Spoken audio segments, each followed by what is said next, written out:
So as we talk about cleaning and disinfecting your new A-dec 500 chair, it's really important that we follow the asepsis guidelines that we recommend.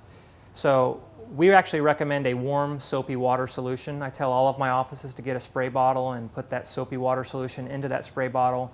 When they're ready to clean and turn over that room, they take that spray bottle, they spray it onto a cloth, they then wipe that chair down, and that will maintain the upholstery on that chair for an extended period of time. It won't dry and crack like you would find with the caustic alcohol-based materials that a lot of offices like to soak their chairs in. If you find the need that you had a patient that you got blood on the chair, urine on the chair, anything like that, you can then take your alcoholic-based cleaners under 20% alcohol, spray it onto a cloth, wipe it down, or if you don't use the spray, you can use the wipes. Wipe down on the chair, let it sit for its recommended kill time. On average, most manufacturers are 1 to 3 minutes.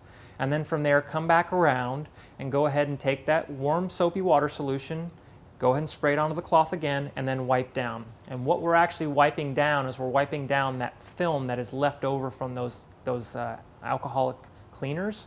And that's going to allow this material to breathe. It's not going to dry it out. It's not going to crack. It's going to maintain itself for an extended period of time. As we move from talking about wiping the chair down, if we look at utilizing barriers, I recommend utilizing a head cover barrier. When we utilize the head cover barrier, I actually recommend taking that head cover barrier and coming from the bottom up.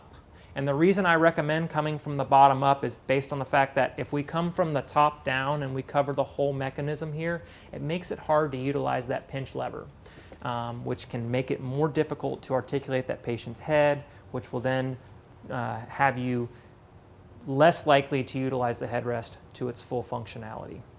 If we utilize full chair barriers, what I actually recommend is I recommend taking this headrest, aiming a little high, and then giving yourself a little bit of lag for when the patient sits in the chair with that barrier on the chair. You can then come back, slide this down a little bit, and then you can adjust that headrest as needed.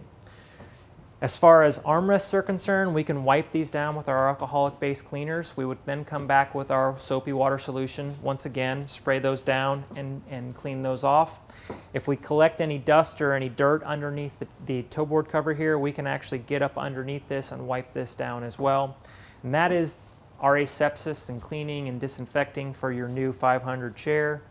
If you have any questions, you can reach out to your local A-dec TM.